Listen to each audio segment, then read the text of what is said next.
مساء الخير، اهلا بحضراتكم معانا في حلقه جديده من صانع القرار.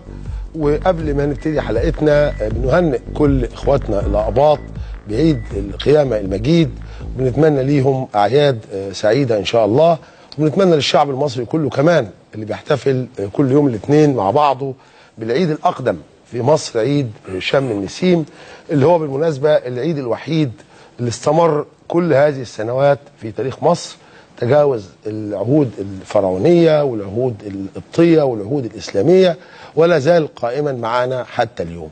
ويمكن بعد يومين هيكون لنا مع حضراتكم حلقة جديدة عن الأعياد في مصر. إيه طبيعة الأعياد الرسمية؟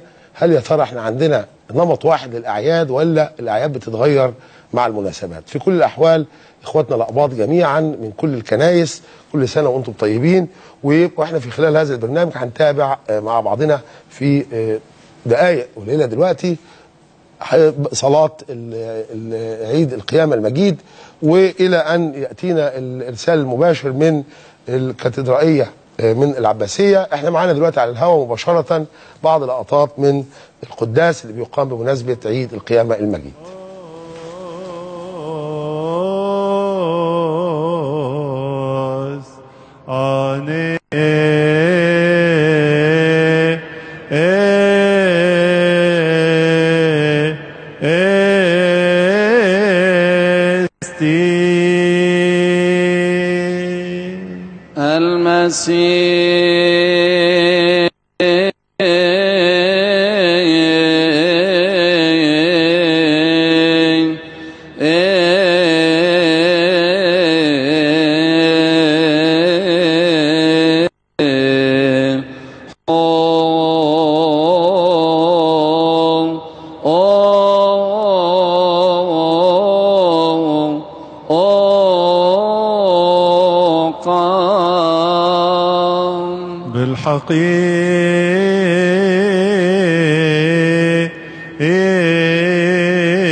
المسيح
افتحوا أيها الملوك وأبوابكم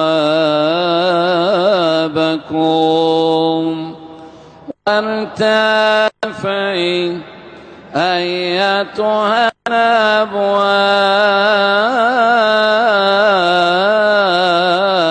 الدهرية.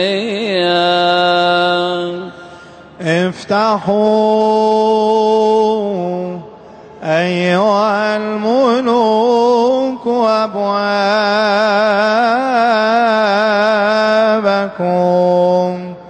وارتفعي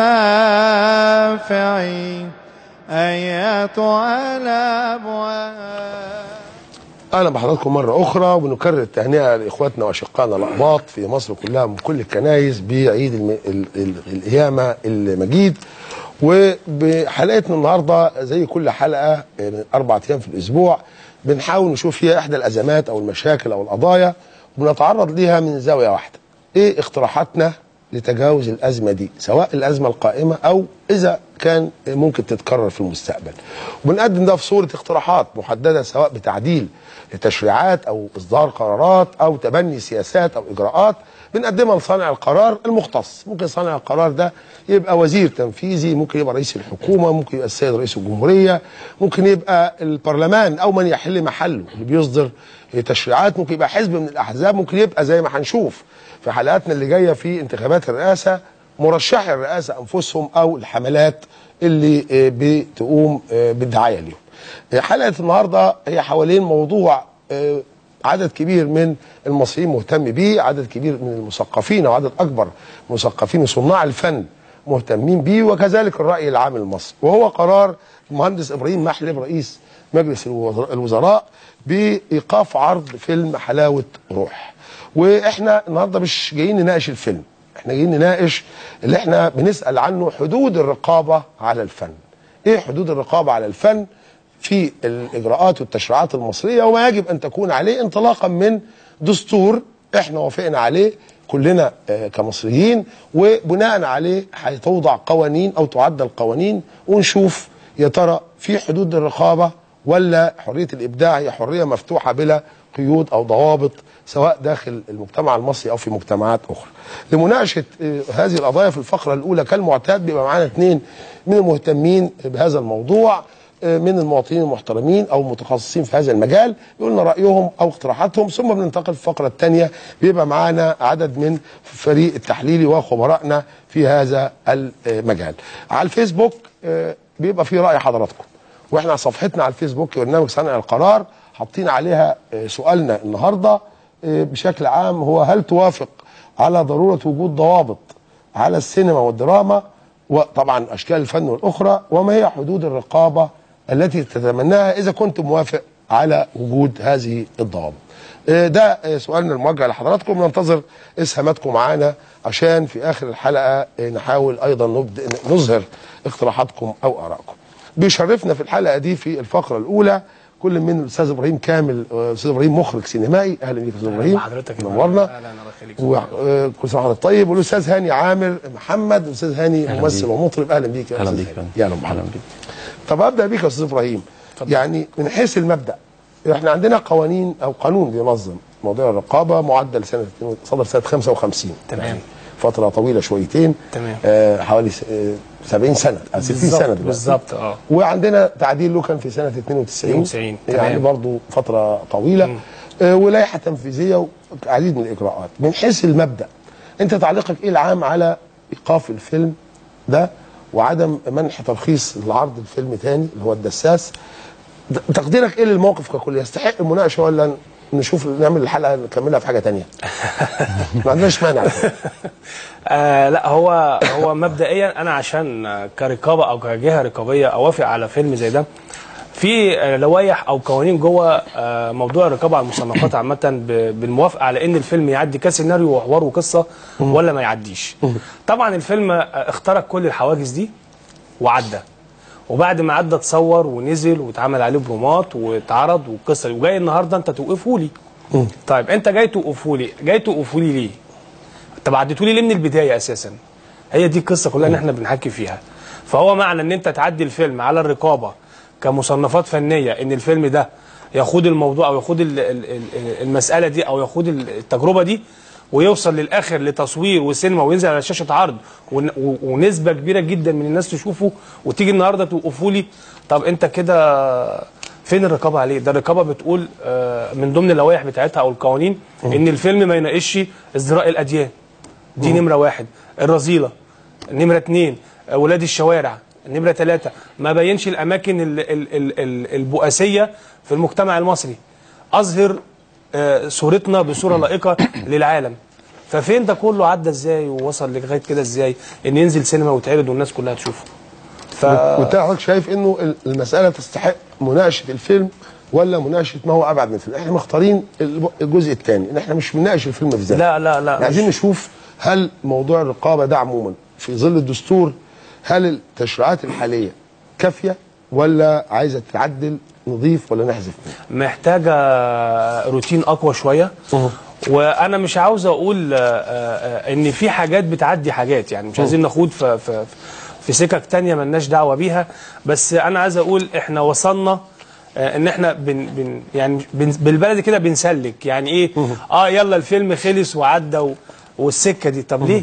طب ما نضبط الموضوع شويه ونخليه في رقابه على المصنفات الفنيه، والموضوع الفيلم ده هيفيدني انا بايه؟ ايه رسالته اللي هيقدمها لي؟ يعني انت بتعالج سلبيات ولا بتناقش ايجابيات؟ ده بالنسبه للفيلم. مش ناقش. انا هروح للاستاذ هاني، وحضرتك ممثل ومطرب، يعني انت جزء زي الاستاذ ابراهيم طبعا من الفن، نظريه الفن اللي هو في قوانين بتحدد الرقابه عليه دلوقتي. تمام. في الدستور الجديد في الماده 67 منه في كلام واضح عن حريه، يعني كفاله حريه الابداع الفني والادبي. وانا يعني كنت في لجنه ال50 واشهد بانه كان زميلنا الاستاذ خالد يوسف المخرج او في اللجنه، والحقيقه يعني بذل جهد كبير جدا بالتعاون مع اخرين، كنا منهم كنقابه صحفيين، واخذ حتى جزء من الماده المخصصه للنقابه اللي هي خاصه بعدم جواز الحبس في الجرائم في يعني النشر والعلانيه ما عدا جرائم معينه. تمام. والماده دي بتقول حريه الابداع الفني والادبي مكفوله، وتلتزم الدوله بالنهوض بالفنون والاداب ورعايه المبدعين وحمايه ابداعاتهم وتوفير وسائل كذا التشجيع اللازمه، وانه لا يجوز رفع او تحريك الدعاوى لوقف او مصادره الاعمال الفنيه والادبيه والفكريه او ضد مبدع الا عن طريق النيابه العامه، عشان يبقى الادعاء المباشر مش موجود. مظبوط. يعني طيب احنا حاله الفيلم ده او الفيلمين بتقول ايه حاله حريه الراي والتعبير الفني في مصر سواء السينما او الدراما؟ تقيمها تديها كام من 10؟ تمام. هو بس حضرتك الاول قبل ما اقول رايي في الموضوع. اتفضل. بالنسبه لحريه الابداع هتكلم فيها الاول، بس نقطه ان عشان اعمل يعني حريه ابداع انا لازم اكون الاول في ابداع، صح؟ طيب انا ما ينفعش ان انا دلوقتي اجيب فيلم انقله بالشطات وبالمشاهد بالحركات وبالديكورات وباللبس والالوان واقول ده ابداع، صح؟ بتتكلم على تمثيل الفيلم. بالظبط كده. ان انا اصلا يعني انت تقريبا النهارده كان في احصائيه على النت 67% من المصريين مش موافقين على الفيلم تقريبا يعني. بس هو الموضوع ان انا ما ينفعش ان انا اجيب حاجه حد عاملها قبل كده وانا ازود عليها حاجات بسيطه اقول ان انا كده ده ابداع. لا، يعني مثلا انا فيلمي نازل قريب ان شاء الله باذن الله، اول بطوله ليا اسمه الموعد ان شاء الله، قصه واخراج احمد علام. احنا لما جينا تطرقنا لقصه الفيلم قلنا نعمل حاجه جديده، يعني نعمل حاجه فعلا فيها ابداع. تمام. يعني انا واحد من الناس بتفرج على افلام اجنبي كتير. كل يومين ثلاثه انا بيجي لي حاله ذهول وانا قاعد بتفرج قدام التلفزيون ان انا كل يومين ثلاثه الاقي نجم كبير جدا في مصر واخد الفيلم ده معمول كتير غير الفيلم ده على فكره يعني. لا صحيح. احنا عندنا بجد نسبه 70% من يعني 65 60 70% من الافلام المصريه اللي بيعملوها الابطال النجوم الشباك والله متاخده من افلام اجنبي كلها.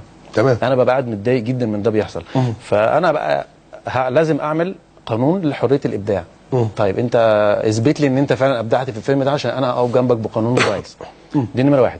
بالنسبه للفيلم ذات نفسه، هو طبعا انا ضد الوقف ان هو يقف، انما انا مع ان انا ممكن اوقف واحاسب مين سبب ان احنا وصلنا لغايه ان الفيلم يوصل وينزل بالبروموهات دي كلها وكل اللي نزل ده، وبعد كده يجي يقف تاني. طيب ما هو المنتج صحيح صرف وعمل واشتغل ودي مش مسؤوليه المنتج يعني، مش بتاعته، هو ملوش دعوه. هو راح الرقابه والمصنفات وادوا له الاجازه، والراجل بصراحه يعني عمل كل حاجه رسمي. هو من جانبه عمل اللي عليه رسمي. تمام. ومعاه ورقه رسمي ومش خايف ان كل حاجه رسمي. طيب انا بقى حاسب هنا، انا احاسب مين اللي عمل ده ومين اللي وصلني لكده، لان هو كده كده بيحاسب بالقانون. جميل. يبقى المنتج ملوش مش هو المذنب طبعا في الحاله دي. هو طبعا المنتج مذنب في حاجه واحده بس، ان انا فعلا انا لازم برضو انا هنقل حاجه للمصريين. احنا عندنا قيم ومبادئ واخلاق في مصر مش موجوده في حته تاني. يعني انت حضرتك تعالى شوف شهر رمضان لما بيجي يخش على المصريين بالذات احنا بنعمل ايه. صحيح. تعالوا شوف في حته تاني خالص بتلاقيه مختلف يعني. صحيح صحيح. فانا لازم التزم بالقيم والمبادئ والاخلاق الاطفال بالذات، يعني اللي هي هتطلع في عمليه الابداع نفسها او الانتاج نفسه. بالظبط طبعا. استاذ ابراهيم، دلوقتي انا عندي امرين مختلفين عن بعض كتير الحقيقه. المشاهدين اللي قاعدين في البيوت وفي اثناء تناول مشكله الفيلم شافوا بكل اعمارهم وبكل فئاتهم وفي مواعيد مختلفه من اليوم، من الساعه يعني من اول ما تبتدي البرامج الصباحيه من 7 الصبح عندنا في CBC اكسترا لغايه ما تنتهي البرامج الحوريه بالليل، شافوا مشاهد من الفيلم. تمام. وشافوا المشاهد ربما اللي كان سبب ايقافه. وصرف. فعندنا اعلانات بتتعمل في قنوات كتير لافلام ممكن تصنف انها للكبار فقط في ادنى تقدير. تمام. فاذا الاعلان عنها وعرض اجزاء منها ده شيء، وعندنا العرض العام ليها في دور السينما. يا ترى حضرتك شايف انه التناول في القانون، واحنا بنعيد نظر في القانون، هل عرض الاعلان او جزء من افلام او اي عمل فني في اوقات بيبقى فيها اعمار مختلفه موجوده وفئات مختلفه من الناس، هل ده يجب ان ننظم ولا نتركها كده للمعلن؟ المعلن عايز يعلن عن فيلم كبار فقط بمشاهد لكبار فقط نحطها وقت معين طالما بيدفع فلوس التلفزيون، ولا دي الاخرى يبقى لها قواعد، او ان برنامج زي حالاتنا ما يجيبش مشاهد من الفيلم الا في ساعه معينه زي دول الدنيا كلها بيكون الاطفال او غيره مش موجودين. ده انا بتكلم على العرض الاجباري اللي انا بشوفه غصب عن عيني على شاشه التلفزيون او في الاعلام في الشارع. هل ده يجب ينظمه قانون؟ هو المفروض ينظمه قانون، بس هو المشكله كلها مش في تنظيم القانون، هو المشكله كلها في التطبيق. يعني احنا هننظم قوانين بس هنطبق. خلينا نعمل قوانين بس خلينا احنا نعتبر نفسنا جهه واحده. اصل احنا لو مفيش هيطبق هنفض برنامج ونروح بقى. هي دي المشكله. لا خلينا بس المشكله الاول ان مفيش قوانين. المفروض ان احنا نعمل قانون ده طبعا. يعني هل في مصر في قانون؟ انا ما اعرفش. لا ما يقول ان في فيلم الكبار فقط لا يعلن عنه في التلفزيون. انا في حدود معلوماتي ما فيش. لا مفيش لحد دلوقتي، مفيش حاجه نسقت بكده او حاجه صرحت بكده ان ينزل قانون خاص بعرض اشياء او لقطات للكبار فقط او افلام للكبار فقط في مواعيد معينه في اليوم للاسر معينه لاعمار معينه. لا ده ما طبقش لحد دلوقتي. طب ده بيسري، حضرتك بتشوف بعينك كلنا مش في قنوات تلفزيونيه بتذيع اعلانات يمكن لاكبر من الكبار فقط. بالظبط. يعني مضامينها اكبر من الكبار فقط، وانتشر كتير جدا ده، وموجوده في كل حته. بالظبط انتشر. فاذا الجزء الاعلاني ده مش محتاج تنظيم قانوني. القانون سنه 55 ما كانش في التلفزيون اصلا. لا ما كانش موجود. و92 ما كانتش الظاهره موجوده. لا ما كانتش موجوده. فهل احنا نميز الاول بين الاعلان ثم ناتي بعد كده للمضمون؟ الاعلان لازم يتنظم، لازم يبقى فيه المفروض، لان ده ما كانش اساسا فيه تفشي او فيه ما كانش مثار ساعتها قوي. يعني 55 على 92 على دلوقتي الزمن اتغير والعصر اتغير والناس اتغيرت والتكنيكال بتاعنا كبشر اتغير اكتر. انت النهارده عايز تقلد بره، بس بتقلده ازاي؟ بنقلده بطريقه او بره. على فكره بره الاعلانات من النوع ده مش متاحه ولا مباحه الا في مواعيد محدده بالظبط بالليل متاخر. لازم في مسلسلات كمان يا صديق، في مسلسلات ما بتتذاعش الا في اوقات معينه كمان. احنا ليه ما نعملش هنا كده؟ طيب انا هرجع لك بقى في المضمون بقى. يعني احنا اتفقنا على الاعلانات. طيب تمام. لما نيجي للعرض العام سواء في دور السينما الاول او في التلفزيونات اللي بتعرض افلام سينما، وهنبدا بدور السينما. العرض الاول بيبقى في دور السينما. تمام.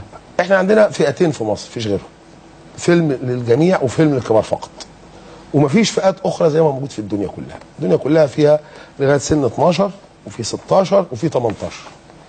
احنا التصنيف العمري ده مش موجود في مصر عندنا. وبرضه بمناسبه التطبيق ما حدش في دور السينما بيدق قوي. بالظبط. ده كبار ولا ده صغار. صح. الدنيا ماشيه يعني عايمه على بعضها. بالظبط. فهل حضرتك شايف انه من حيث المضمون كفن هل من حقنا نحط فئات عمريه، نحط كبار فقط وصغار فقط، ولا نيجي من المنبع ونقول لا الفيلم ده ما ينتجش؟ لا احنا ممكن نعمل قانون فعلا ينظم الموضوع. بمعنى انا انتج فيلم انا دلوقتي جايب فيلم بطله طفل. طفل. فانا دلوقتي ما ينفعش ان انا اكتب انا عاوز اعمل الفيلم ده كمنتج دلوقتي. ما ينفعش ان انا اجيب فيلم طفل اعمله بطل واقول ده للكبار فقط. ما ينفعش. لان اولا اقول لك على حاجه، صحاب الولد لازم هيخشوا الفيلم عشان خاطر الولد على الاقل يعني. انا صاحبي عامل فيلم مع هيفاء، صحيح، فانا لازم هخش، فانت مش هتقدر تتحكم في كده. لكن انا دلوقتي هجيب الولد ده يعمل الفيلم، يبقى انا لازم الرقابه لازم يبقى في قوانين تخلي ان انا ما احط شطات في الفيلم تخلي الناس ما تخشش الفيلم. وحكايه ان انا جايب فيلم اكبر من 18 سنه يخشه، يبقى انا ما اجيبش فيه طفل يطلع يعمل كده. ده من حيث المبدا. طبعا. بص حضرتك، عشان ما ابقاش ظالم حد، انا ما شفتش الفيلم. انا شفت شطات من الفيلم ضايقتني، يعني ضايقتني، فما اعرفش الباقي ايه. كفنان كمان يعني انت كراجل ابن المهنه انت ما انبسطتش. لان انا شفت الفيلم الاجنبي الاصلي من كذا سنه، اللي هو مالينا بتاع بالظبط كده. اما شفته ما كانش فيه ده قوي، يعني ما حصلش بالمنظر اللي انا شفته في الشطات البسيطه اللي المصريين كلهم شافوها يعني.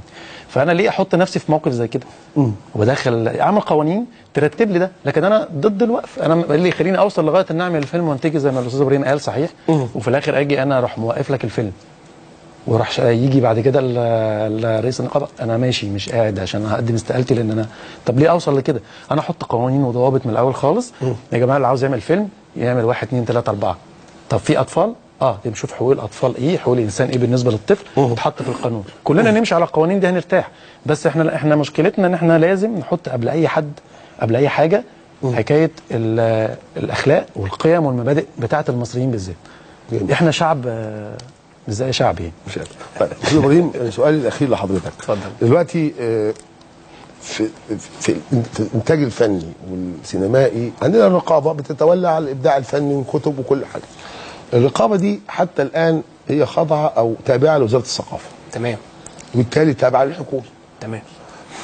الحكومه طبعا دورها في اي دوله يعني معروف، لكن في الدول الديمقراطيه عاده الرقابه ما تبقاش تابعه للحكومه. يعني لانه في النهايه ممكن جدا بعض الافلام، وكان ده بيحصل عندنا سلسله طويله من الافلام المصريه تمام، اوقفت من العرض او لم يعطى لها الترخيص لانها ذات طابع سياسي مناهض او معارض او ناقد للحكم، فما يبقاش الحكم هو الحكم. تمام. ما يبقاش الحكومه عبر الرقابه التابعه لوزاره الثقافه هي الحكم. فهل من الافضل انه يعاد اصدار القانون بحيث يبقى الجهه الرقابيه دي جهه ذات طابع مستقل وفيها مكونات من الفنانين او من جهات فنيه وربما جهات قضائيه كمان، ولا تفضل على حالها زي كده؟ لا، هو لو فضلت على حالها هنفضل ننتج في افلام زي دي. لو فضلت على حالها هننتج. هننتج. مش العكس، على الرغم ان في ايد الحكومه. هننتج. ايه ليه بقى؟ هقول لحضرتك ليه. مشكلتنا ان احنا اما بنيجي نناقش فيلم، انا اسف ممكن يروح لك السيناريو في الرقابه مش السيناريو اللي هيتعمل. ودي كانت مشكله بتصادف ناس كتير قوي. يقول لك دي قصه والقصه بتقول كذا ومضمون كذا، طب فيها مشاهد خارجيه؟ لا ما فيهاش مشاهد خارجيه. خلاص يبقى العمل زي الفل قائم، يلا امضي عدى الفيلم زي الفل. لما بيجي بعد كده بيصور، انت بتلاقي المفروض ان انا معايا في اللوكيشن حد من المصنفات الفنيه. زي حضرتك لما بنيجي كده في المسرح يقول لك انا محتاج لجنه تحكيم، ومعايا حد لا مؤاخذه مش عارف من جهات رقابيه بيقعد يقول لك المسرحيه تليق بالعرض، القطاع الخاص لا تليق بالعرض. ده بالنسبه للتصوير. فانا لو معايا حد من الجهات الرقابيه اثناء التصوير وبيناقش ويقول للمنتج ويقول للمخرج ده لا ده ده لا ده مش هيطلع الفيلم بالصوره دي. دي نقطه. النقطه الثانيه، النقاش كله حوالين الفيلم من ضمن الاثاره اصلا هي قصه الفيلم. وانا مش هقول قصه الفيلم لان اكيد الناس عارفاها. تمام. فدي كانت من ضمن الاثاره اللي هي ازاي فيلم زي ده يتعمل في مصر. طب ازاي فيلم زي ده عدى على الرقابه المصنفات؟ فحضرتك لو احنا قلنا هنسيب الموضوع كده هيفضل الدنيا ماشيه كده. طب هل تفضل تابعه لوزاره الثقافه ولا يبقى لها في جهه ثانيه تابعه؟ محتاجه وزاره الثقافه، بس محتاجه تشديد. محتاجه ومحتاجه سلك قضائي يبقى يشرف على الموضوع، لان الموضوع ممكن يخش في محاكمات. انت ازاي تنزل حاجه زي، وبعدين هو اصلا الفيلم قبل ما ينزل دور عرض في عرض خاص فين الجهات الرقابيه عليه؟ لما انت جاي النهارده بتحاسبني على الفيلم زي ده، طب ما انا انتجت الفيلم والفيلم اتعرض ودخل السينمات وانا صرفت عليه دم قلبي، انت جاي بتحاسبني على حاجه دلوقتي بعد ما اديتني ترخيص وتصريح؟ ما توقف لي كل ده بدل المصرف اللي في جيبه كله. جميل. بس ده المعنى الطبيعي يعني. عظيم. استاذ هاني، هل الفنانين في مصر بالاضافه لوجود رقابه، هل هم محتاجين كل انواع الفنون؟ محتاجين لما يمكن نسميه مدونه اخلاقيه او مدونه ميثاق للشرف الفني؟ احنا بنتكلم طول الوقت عن ميثاق الشرف الاعلامي. تمام. واحنا كنقابه الصحفيين عندنا ميثاق شرف صحفي بحكم القانون طبعا. واكيد نقابه السينمائيين عندها بحكم القانون وكل النقابات الفنيه. لكن هل عمليه الانتاج الفني في مصر بتحتاج شيء اوسع شويه من النقابات، او يبقى اتحاد النقابات الفنيه عنده ميثاق عام للمنتج الفني يحكمه ويظبطه؟ اكيد مش طبعا. من الناحيه الاخلاقيه بس، من كل النواحي يعني. اكيد طبعا، لان في برضه منتجين كتير ما بيبقوش، يعني في منتجين مش دارسين، يعني ما يعرفوش يعني السينما ممكن تتقدم ايه. هي السينما كانت في بلدنا هي بقى لها فتره عباره عن تجاره. فانا هجيب تاجر عشان يخش يعمل فيلم عشان يكسب. عشان يكسب ممكن يدفع اي مبلغ لاي حد عشان يعمل اي حاجه. تمام. احنا محتاجين نظبط ده بقى. احنا اذا ظبطنا بالقوانين مع المنتج، بمجرد ما يقول انا بسم الله الرحمن الرحيم هبتدي اعمل فيلم اهو، تعالى بقى طب ادي ورقه اهي ما تخرجش عنها. ده مش عيب، ده موجود في كل حته في الدنيا. عشان انا عندي يعني ده عنده اولاد وده عنده بنات وده عنده بالظبط زوجات. ما ينفعش انا واحد عاوز يخش يجيب ولاده ومراته يخشوا يتفرجوا على فيلم سينما عيد في اي حاجه. ايه ليه اخش انا بقى باصص الفيلم ده 18 سنه، طب الفيلم ده 22 سنه، طب ده ينفع ولادي ال 14 سنه؟ ليه انا ما بقاش فيه احط الضوابط دي من اولها؟ والمنتج او المخرج او السيناريست او اي كان من صناع الفيلم المفروض هو برضه يحط في اعتباراته احنا في حريه في الابداع، اعمل اللي انت عايز تعمله، بس برضه في حدود القيم. يعني انا مثلا في الفيلم عندي في فيلم الموعد احنا تطرقنا مثلا فيه لحكايه في مصر طالعه اليومين دول، يعني استغفر الله العظيم، اللي هي موضوع الالحاد شويه. وده موجوده، دي حاجه موجوده في مصر. صحيح. دي حاجه انا متطرق ليها في الفيلم، جزء كده في قلب الفيلم متطرق فيه، فدي اذا دي موجوده عندي في الفيلم. لكن انا ما اروحش اجيب قصه اتعملت في حي غربي مع ناس ممكن يكون ده بيتعمل عندهم هناك واجي اعمله عندي هنا باسلوب تاني. هو بيتعمل عندنا برضه. اكيد طبعا في ولاد صغيرين في السن ده، بس دول في احياء معينه. انا المفروض الناس دي بيتقدم لها فن معين، لان الناس دي هي اللي بتخش الفيلم اصلا. صحيح. يعني 3/4 الناس دي هي اللي بتخش من البيئه صحيح. دي، او هم دول اللي بيخشوا الفيلم وبينجحوا الفيلم. ممتاز. يعني الملايين بتيجي من هنا، ان الناس دي بتحس ان الفيلم ده معمول عشانهم، فبيبتدوا يخش السينما عشان كده. ده الولد ده عامل زي الولد ده، زي بقيه الافلام اللي حضرتك عارفها طبعا. صح. اللي هي صحيح. السيف وعبده موته والحاجات اللي عظيم جدا. الحقيقه يعني بنشكركم شكرا جزيلا. وحضراتكم شفتوا اهو اهل الفن، اهل يعني الصنعه زي ما بيقولوا رايهم ايه، هم اميل لوجود قواعد على الاقل ثابته وواضحه للانتاج الفني والابداع الفني، وان المساله تبقى اكثر تنظيما مما هي عليه. وانه كمان في حاله الفيلم، فيلم حلاوه روح، الامر حسب رايهم هما الاثنين ما هواش عيب في عرضه، مش في مضمونه، ما هوش عيب من منتجه ولا مخرجه، بقدر ممن اعطاه الترخيص والتصريح، واللي هو الاثنين مجمعين على انه في خلل ما في عمليه الرقابه نفسها. كمان انه رايهم انه لابد يبقى في شيء مشترك، سواء ميثاق شرف فني او قواعد ثابته ما بين اركان العمليه الفنيه والابداع الفني، خاصه المنتجات الكثيفه المشاهده زي السينما والدراما، بتحدد القواعد التي يجب العمل من خلالها، سواء عند التمصير او عند الانتاج او غيره. في نهايه الفقره الاولى بشكر الاستاذ ابراهيم كامل المخرج السينمائي جزيلا. حضرتك قول الاستاذ هاني عامر محمد الممثل والمطرب، حضرتك شكرا جزيلا. وبنخرج الى فاصل قصير، نرجع بعده مع فقره ثانيه من ضيوفنا وفريقنا التحليلي، وبنعاود مرة تانية تهنئة إخواتنا الأقباط بعيد القيامة المجيد، وبننتقل إلى الكاتدرائية في العباسية حيث نشاهد بعض اللقطات من قداس عيد القيامة.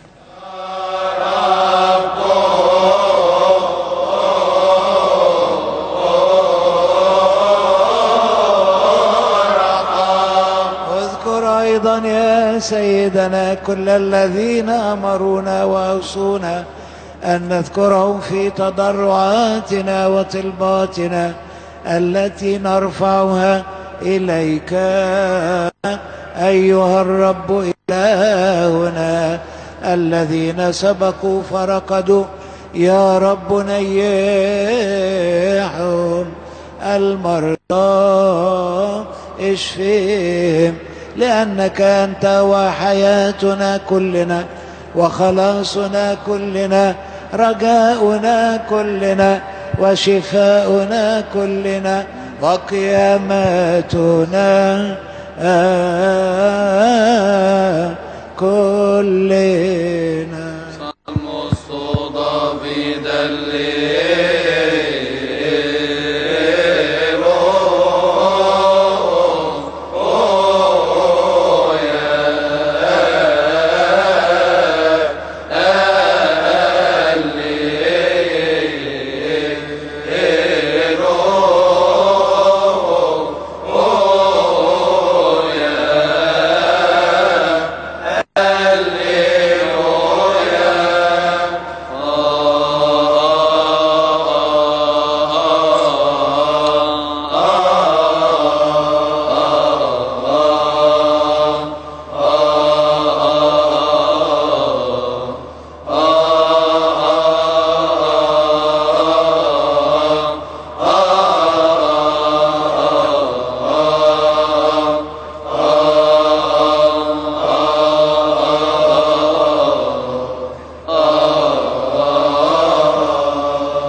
حرية الإبداع الفني والأدبي مكفولة، وتلتزم الدولة بالنهوض بالفنون والآداب ورعاية المبدعين وحماية إبداعاتهم وتوفير وسائل التشجيع اللازمة لذلك.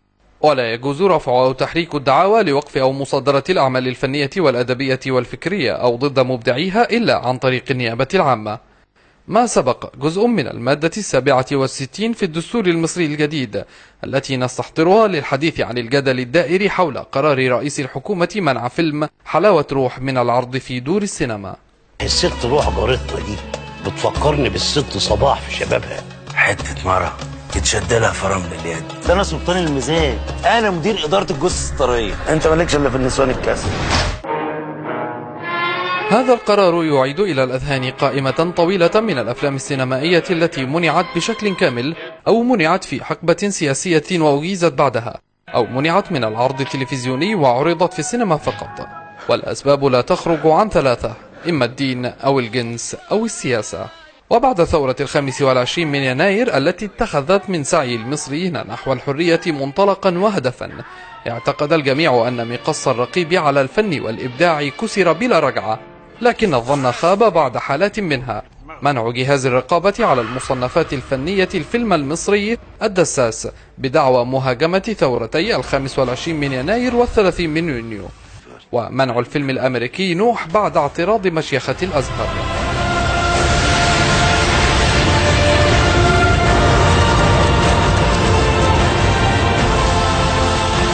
Snakes are coming too? All the clothes, all the slippers. الأزمة الأخيرة لفيلم حلاوة روح تطورت باستقالة رئيس جهاز الرقابة المخرج أحمد عواض من منصبه اعتراضا على قرار المنع الذي يأتي وفق نظر الكثيرين مخالفا لمواد الدستور، لكنه من وجهة نظر أخرى من سلطة رئيس الوزراء، ولا يتعارض مع قانون الرقابة على المصنفات الفنية الذي بموجب مواده يعطي الحق لوزارة الثقافة منع أي مواد تمس قيم المجتمع الدينية والروحية والخلقية أو الآداب العامة أو النظام العام، كما خصت مواد القانون 4 موضوعات لا يجوز الترخيص فيها، وهي الدعوات الإلحادية والتعرض للأديان وأعمال الرذيلة أو تعاطي المخدرات والمشاهد الجنسية المثيرة وعرض الجريمة بطريقة تثير العطف أو تغري بالتقليد. وهذه نقطة جدل أخرى أثارها المبدعون بضرورة تعديل هذا القانون المعمول به منذ عام 1993 وتطويره ليماثل طرقا أخرى في أوروبا وأمريكا تعتمد على تصنيف الأفلام تصنيفا واضحا وفقا لمعايير محددة، خلافا للطريقة المصرية التي لا تخرج عن كون الفيلم للعامة أو للكبار فقط. أهلا بحضراتكم مرة تانية، وبنرجع مع فقرة الخبراء والفريق التحليلي نناقش أهم التوصيات أو الاقتراحات اللي بنوجهها لصانع القرار حوالين حدود الرقابة على الفن في مصر. واحنا مش بصدد مناقشة الفيلم في حد ذاته، فيلم حلاوة روح أو غيره من الأفلام اللي منعت من العرض قبل كده في مصر، وهي أفلام كثيرة طوال تاريخنا السينمائي، لكن احنا بصدد توصيات واقتراحات للمستقبل سواء ذات طابع تشريعي أو طابع إجرائي، سياسات أو مؤسسات بعينها يجب ان هي يبقى لها دور او ما يبقى لهاش دور في موضوع الرقابة على الفن اذا كان هناك اتفاق على وجود قدر ما من الرقابة او عدم اتفاق. بيشرفنا في هذه الحلقة يكون معانا الصديق العزيز الاستاذ خالد السرجاني، الصحفي بالاهرام بدون درجات تحريرية لانه اقدم من الدرجات، وايضا نائب رئيس جمعية الفيلم المصري. اهلا بك يا استاذ خالد. وبجواره صديقنا العزيز الاستاذ نبيل عبد الفتاح، مستشار مركز الاهرام للدراسات وعضو الفريق التحليلي، وعلى الجانب الايسر كعادته دائما ايسر الاستاذ الدكتور عمار علي حسن الروائي. النهارده هنقول الروائي ونشدد عليها اكثر من عالم الاجتماع السياسي وعضو الفريق التحليلي. اهلا دكتور عمار. اهلا وسهلا. استاذ خالد، انا هبتدي بحضرتك لان احنا الحقيقه برنامج طبيعته ان احنا بنشوف الاول ايه طبيعه المشكله، ثم في الفقره اللي جايه بنتكلم على الحلول المقترحه عندنا. احنا عندنا في مصر قوانين بتنظم الرقابه، وعندنا لوائح تنفيذيه، وعندنا هيئات مختلفه.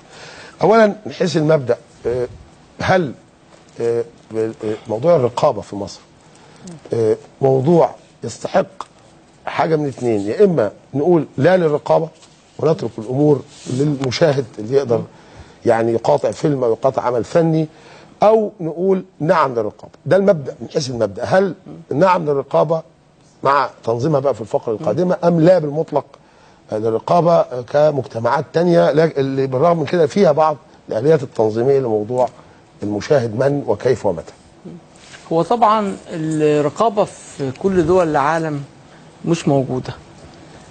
في بديل عنها ما يسمى بنظام تصنيف الافلام وهو التصنيف العمري. ففي افلام بتعرض لكل الفئات، وفي افلام بتعرض تحت اشراف الاباء. يعني ممكن فيلم ان يوصوا بانه الاطفال يدخلوه بس يكون تحت اشراف الاباء، هو بيتقال عليه اسمه BG.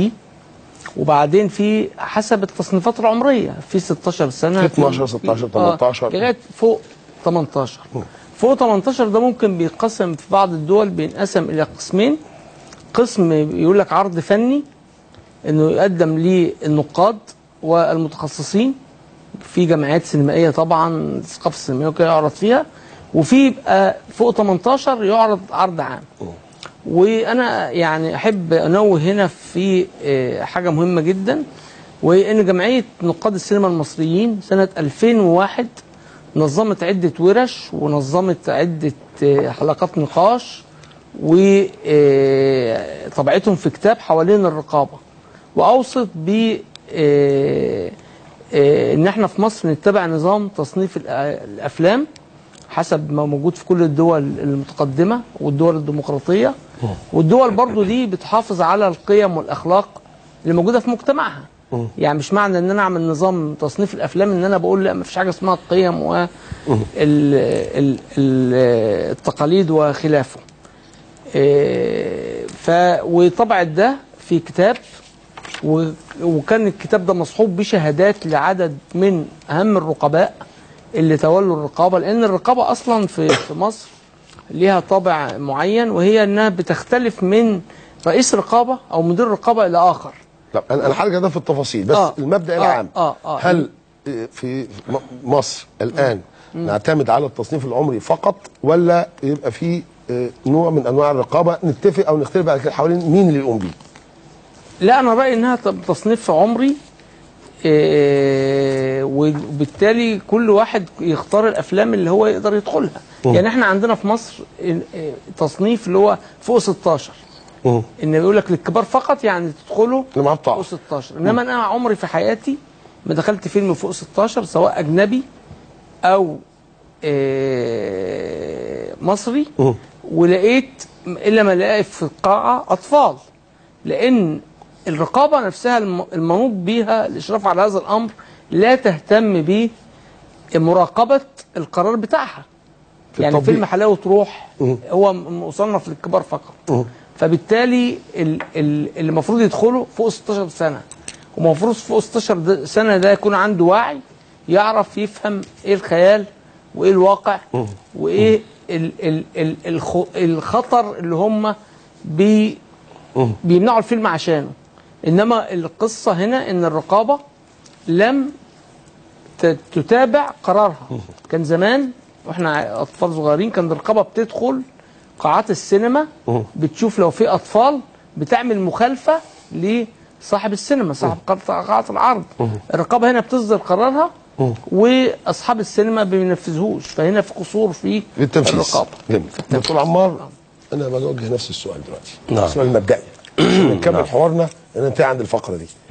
هل احنا بنترك الامور فقط زي ما الاستاذ خالد بيقول لتصنيفات عمريه 12 16 18 ونترك تحديد التصنيفات دي لجهه ما هي جهات فنيه بطبعها، ويبقى موضوع الرقابه ده مغلق للابد، ولا رقابه بتنظيم دستوري يراعي حاجه المجتمع وحرياته ويراعي ايضا قيمه واخلاقه؟ اولا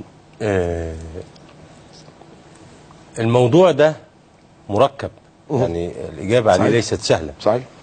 وهناك مراحل متعدده، لان انت بتتعامل الفيلم او الروايه او القصيده هي منتج في لحظه ابداعه وفي لحظه تسويقه وفي لحظه تلقيه، ثم التغذيه المرتده من قبل المجتمع او القراء او المشاهدين او هكذا عليه. في كل مرحله من مراحله في مستويات من الحريه يجب ان نتعامل معها.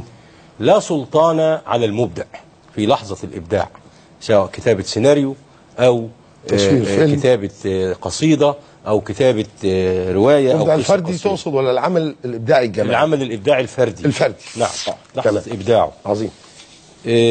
لأن إحنا عندنا القرآن الكريم ضرب مثلا ناصعا في ذلك حين تضمن آراء إبليس في الله ذاته سبحانه وتعالى، وكيف كفر به وهكذا، ومع ذلك نزل النص متضمنا هذا الرأي. تمام. ولم يطرده خارجا بدعوة، ودي أقصى حاجة يعني. الله سبحانه وتعالى ضرب مثلا على ذلك. الإنجيل كذلك في حديثه عن الذين آذوا المسيح، والتوراة في حديثه عن الذين آذوا سيدنا موسى. في التراث العربي عديد جدا من الكتب التي كتب فيها الملحدون آراءهم، وفي كتب أيضا جنسية في التراث العربي كثيرة جدا يمكن أن نتحدث عنها، وعبرت على فقهاء كثر ولم تحرق ولم تدمر ولم، واخد بال حضرتك؟ تمام. لكن كيف تلقاها المجتمع وتعامل معها فيما بعد؟ هذا هو المرحلة الثانية. أن الرواية أو القصيدة أو القصة القصيرة تمر بمرحلة النشر، والفيلم يمر بمرحلة العرض. هنا دخلنا على السياق الاجتماعي المحكوم بمجموعة من القواعد التي تسري على المؤلف كما تسري على المتلقي أم على القارئ وهكذا. تكلم على الدستور مثلا، دستور زي ما بيتكلم عن صيانة حرية التعبير وبيتكلم عن حفظ على قيم المجتمع. صحيح. فأنت في لحظة الإبداع لو وضعت هذه القيود على نفسك فقد يعني تخل بالإبداع ذاته. لكن في لحظة التعامل مع الإبداع فيما بعد كيف نتعامل؟ في تعامل ان انت بتتكلم على في جهاز رقابة موجود بيراجع، في قوانين يجب ان تراعى، في ناس ممكن تتضرر من رواية او فيلم ترفع قضية، وفي حد بيتسرع زي ما عمل المهندس ابراهيم محلب وياخذ قرار اداري. ده الخطأ الشديد، لان من اصدر قرارا اليوم بمنع فيلم، انا من وجهة نظري ان انتاج هذه الشركة افلام كلها اسفاف وابتذال. ده رأيك؟ رأيي، ولا يمكن الدفاع. لا معلش، ما هو انا الان لا اتحدث عن فيلم يوسف شاهين، لا اتكلم عن يعني شركة. انا اتحدث عن يعني لا معلش، ما هو لا يلبس علينا باننا بدعوى يعني ندافع عن عمل مسف بدعوى ان هذا فيه حرية ابداع وتعبير. وبالمناسبة انا قرأت الكثير اليوم من آراء بعض الأدباء والمبدعين الذين يقفون في الصفوف الأولى للقتال وليس للدفاع عن حرية الإبداع والتعبير. لكن يجب أن احنا نفرق بين الإبداع الحقيقي الذي يستحق أن نجند أنفسنا من أجل أن ندافع عنه، وبين أعمال نحن نعرف كيف أنتجت وإلى ما تهدف يعني. وهنا يأتي وقت مقاطعتك عشان في موجز. طيب لا انا عايز اكمل في جزئيه قبل الاستاذ نبيل بس. طيب هرجع لك بعد الفاصل. طيب. وهنا بقطع حريه ابداعك الفردي يعني المذاع على الهواء مباشره. بنخرج الى موجز فاصل قصير يعقوب موجز الانباء، ونعود مره اخرى نتابع قضيه حدود الرقابه على الاعمال الفنيه في مصر في مستقبلها القريب. نرجوكم ان تبقوا أنا أخذه. فقال لها يسوع يا مريم، فالتفتت هي وقالت بالعبرانية رابوني، الذي تفسيره يا معلم. قال لها يسوع لا تلمسيني لأني لم أصعد بعد إلى أبي، فامضي إلى إخوتي وقولي لهم إني صاعد إلى أبي وأبيكم وإلهي وإلهكم. فجاءت مريم المجدلية وأعلمت التلاميذ أنها قد رأت الرب وأنه قال لها هذا.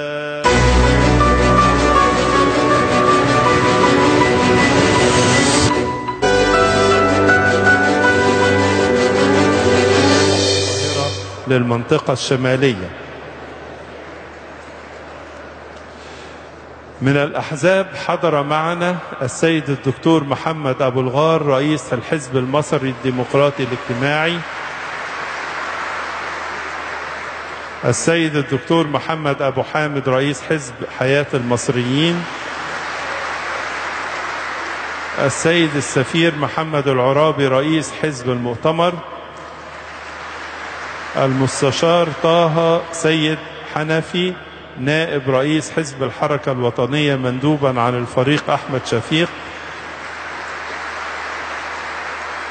الدكتور محمد عبد اللطيف نائب رئيس حزب المؤتمر مندوبا عن السيد عمرو موسى، السيد عصام خليل نائبا عن رئيس حزب الأحرار المصريين حزب المصريين الأحرار، الدكتور محمود العليلي عضو بالهيئة العليا لحزب المصريين الأحرار، المستشار أحمد الفضالي رئيس تيار الاستقلال. يحضر معنا من السادة السفراء السيد السفير جيمس وات سفير بريطانيا والسيدة الفاضلة قرينته،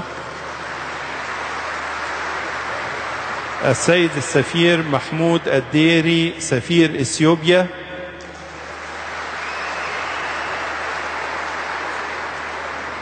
السيد أنتوني كون سفير جنوب السودان،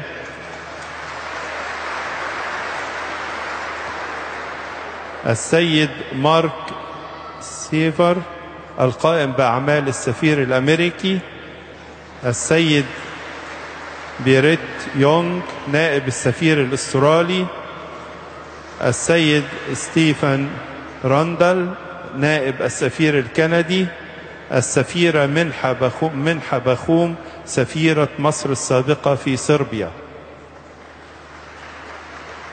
يحضر معنا أيضا لفيف من السادة المستشارين رؤساء الهيئات القضائية ورؤساء المحاكم، السيد المستشار فريد نزيه تناغو رئيس مجلس الدولة، المستشار عمر مروان مساعد وزير العدل، المستشار أحمد الزند رئيس نادي قضاة مصر،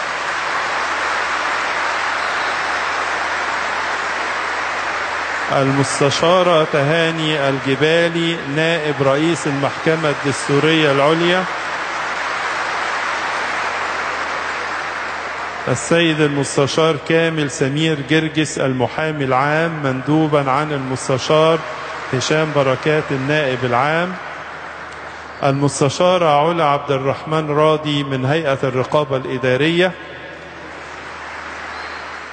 من الشخصيات العامة أهلا بحضراتكم مرة أخرى بعد ما خرجنا الفاصل الموجز وشفنا أجزاء من القداس اللي بيعقده البابا تواضروس الثاني في مقر الكنيسة المرقسية في العباسية احتفالا بعيد القيامة المجيد. بنعود مرة أخرى لسؤال حوارنا حوالين حدود الرقابة على الأعمال الفنية في مصر، وكنا قبل الفاصل نستمع للدكتور عمار علي حسن بيعرض وجهة نظره في هل لا توجد رقابة على الإطلاق ونكتفي بمعايير داخلية يضع أهل الفن أنفسهم سواء كانت في تصنيف عمري أو غيره، أم يكون هناك رقابة مقننة وذات حدود متناسقة مع الدستور. وكان بيشير في آخر حديثه إلى أن هناك كما أن هناك مواد في الدستور تبيح وتكفل حرية الإبداع، هناك أيضا مواد تلزم الدولة والمجتمع بالحفاظ على القيم الأساسية للمجتمع. نعم. وكنت أقول إن اعتراضي على أن هذا المنع جاء بقرار إداري، لأن من منع الآن فيلما هذا الفيلم من وجهة نظري أنا ليس جيدا، بل قد يكون قد استفاد من هذا الضجيج الذي صاحب منعه وحقق له هدفه، قد تمتد يده فيما بعد إذا تركت ليمنع رواية جيدة، ليمنع كتاب جيد، وارد هذا الكتاب يكون ينقض أداء السلطة فيمنع هذا الكتاب لأننا أعطيناه حق المنح والمنع بقرار إداري، وهذا خطر وهذا مكمن الخطر.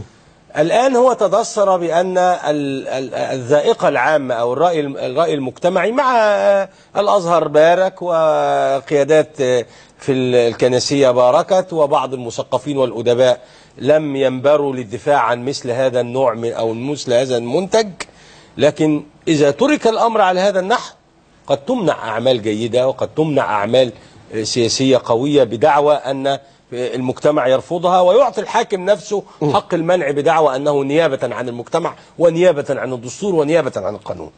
اللي أنا عايز أقوله إن إحنا دايما أنا معايا أخبار الأدب آخر عدد اللي هو لسه صادر وموجود في السوق، في خبر عنوانه قائمة جديدة للكتب الممنوعة بأمريكا. بيتكلم على أن أولياء أمور في بعض المدارس ذهبوا إلى المكتبات العامة وطلبوا رفع بعض الروايات من على أرفوفها، وللعجب مثلا منها رواية تونو موريسون اللي واخدة جايزة نوبل في الآداب، زرقة العين. والرواية اللي احنا بنضرب بيها المثل في النبوءة السياسية رواية هيكلي اللي هي عالم جديد شجاع. ووجهة نظر أولياء الأمور إن دي رواية بتؤدي إلى إحباط الشباب وإشاعة اليأس والقنوط، ودي رواية وهنا في قائمة من روايات كتير جدا. البعض يقول هذه رواية تشجع على الرذيلة، لكن مديرة المكتبة شوفي كيف تصرفت. أولا هذا مجتمع ما تدخلش هنا لا وزير ولا رئيس الحكومة ولا مديرة المكتبة. قالت إن إثارة ضجيج حول هذه الكتب ورفعها من المكتبات قد يؤدي إلى عكس ما تقصدون، إن الإقبال عليها يزيد، بمعنى يعني وفق قاعدة أن الممنوع مرغوب. جميل. أنت واخد بال حضرتك؟ تمام. طب أنا آخر جملة هقولها يا ريت. أن أخطر هنا الناس بتتكلم عن المنع عشان مشهد جنسي ولا مشهد جنسي، ده أنت عندك في حاجة أخطر من المشاهد الجنسية موجودة في الأفلام، مورست في العقدين الأخيرين أن مثل هذه الشركات التي تريد أن تربح مالا على حساب القيمة وعلى حساب الذائقة وعلى حساب مصلحة العامة كرست نموذج سيء أمام الشباب المصري. الشاب الذي يسكن حارة بلا تعليم، خد بالك، شبه بلطجي، ليس له عمل ثابت، غير مثقف، ذهنه غير مرتب، قد يكون مشوش، ويتم تكريسه بطل بمعنى انه يتزوج اجمل بنت في المكان، يكسب مالا، يصبح غنيا، يصبح مشهورا، يصبح صاحب هيبة. والعجب العجاب ان بعض من كتبوا هذه الافلام وكرسوا لهذا الانحطاط وقدموا لشبابنا هذا النموذج، اصبح هذا النموذج هو المثل الاعلى للشباب مصر. بعض هؤلاء كانوا يهاجمون انحطاط النظام مبارك واستبداده السياسي، وهم يكرسون. على فكرة ده أخطر من مجرد مشهد جنسي أو حاجة، إن هي فكرة تكريس النموذج السيء أمام قطاعات عريضة، والأفلام دي بتمر ومحدش واخد باله. ممتاز. أستاذ نبيل، جاء دورك. لا رقابة بالمطلق مع وضع بعض المعايير الأستاذ سرجاني أشار إليها، وبعضها أيضا لرقابة المجتمع اللي أشار الدكتور عمار في المثل اللي ضربه، ولا رقابة بقواعد أخرى قانونية غير تلك التي نراها من سنة 55 و 92؟ هو في البداية أنا أود يعني أوجه تهنئة لإخواتنا في الوطن بمناسبة عيد القيامة المجيد، أعاده الله عليهم وعلى مصر بالخير والبركات والتقدم والابتعاد عن إنتاج قضاياها العقيمة وسجالاتها الجوفاء التي تنتج منذ أكثر من 30 عاما مضت بنفس الحجج وبنفس الأطروحات التي لا يمكن أن تستقيم أو تقف على أرض صلبة. بالنسبة للرقابة، أنا الآن أنت في عالم لم تعد فيه لأية رقابة من أي نوع من الأنواع، سياسية أو دينية أو ناطقة باسم أخلاق ما، نسبية أو مطلقة، ممن يستخدمون هذه المعايير سقطت تماما. فأنت تتحدث أناس ينتمون إلى الماضي يحاولون فرض رقابات على الضمير وعلى العيون وعلى المشاعر وعلى مخيلات الناس وعلى أبصارهم، وللأسف الشديد الواقع يسير في عالم آخر. تناقض كبير، ويبدو أنه لابد من هتك هذا النوع من ما يمكن أن نطلق عليه الازدواجية في التركيبة السائدة للنخب المختلفة بما فيها عناصر تنتج أشكالا من الأعمال الفنية الرديئة المستوى الفني. وبالتالي في عالم سقطت فيه كل الرقابات يحاول البعض من باب فرض الرقابة على السلع البصرية وجزء منها السينما وأشكال الدراما الأخرى لإعادة إنتاج التسلطية وتجديدها بنفس المقولات القديمة. الحديث عن أخلاقيات لا تعرف وكأنها أخلاقيات مطلقة، الأخلاقيات النسبية، الدرس الأكاديمي الذي تعرفه باعتبارك كعالم اجتماع ويعرفه الصديقين العزيزين أن الأخلاق تتطور، حتى الأخلاق المطلقة تفسيراتها وتأويلاتها تختلف من مرحلة تاريخية لمرحلة أخرى، ومن طبقة اجتماعية لأخرى، ومن شريحة داخل طبقة اجتماعية لأخرى، ومن مكان لآخر في ذات المجتمع. والدرس الأكاديمي الذي تعلمناه والدرس الذي تعلمناه في قاعات المحاكم أن ذات القيمة التي يحاول البعض فرضها على الجميع تختلف من مكان لآخر. خدش الحياء لدينا في جنوب مصر يختلف عن الدلتا، يختلف عن القاهرة، والآن يختلف عن القاهرة الخمسينات والستينيات وسبعينيات القرن الماضي عن اللحظة الراهنة، كما أيضا في الإسكندرية الكوزموبوليتانية القديمة الآن الوضع اختلف. إذن أنت أمام حالة نسبية، ده ألف باء العلم الاجتماعي وألف باء تاريخ تطور المجتمعات وتاريخ تطور الأنساق الأخلاقية في أي مجتمع من المجتمعات وعلى رأسها المجتمع المصري. والمسألة هنا ليست مسألة تقدم أو تخلف، نحن الآن في مجتمع في حالة فجوة تاريخية من التخلف التاريخي في كافة مناشط الحياة، في التقنية، في غيرها. الآن ما القرار الخاطئ الذي أخذه المهندس محلب للأسف الشديد يبدو محملا بنظر خطر سياسي، ويحمل ما سوف يأتي من بعده بمشكلات عندما يقال وهو رئيس وزراء لحكومة انتقالية لرئيس جمهورية مؤقت يدير مرحلة انتقالية وجيزة ريثما يتم انتخاب رئيس جديد. نأمل أيا كان هذا الرئيس الجديد أن يفتح الباب على مصراعيه لحريات الرأي والتعبير إعمالا للدستور والحق في الثقافة المنصوص عليه لأول مرة في الدستور المصري الجديد. أما العودة للتفسيرات بالغة الشدة والمحافظة ليس بالمعنى الكلاسيكي الذي كنا نعرفه عن المحافظة، ولكن محافظة تسلطية بامتياز، طريقة فرض رقابات، طريقة إعادة إنتاج النظام القديم. ولهذا أعتقد أن هذا النمط من الممارسات والقرارات غير المدروسة جيدا سوف تؤدي إلى انسحاب قطاعات كبيرة من الجماعة الناخبة ومن الأجيال الشابة ومن المثقفين عن المشاركة في العملية التي نريد أن تنجح في المرحلة القادمة وهي الانتخابات الرئاسية. لماذا؟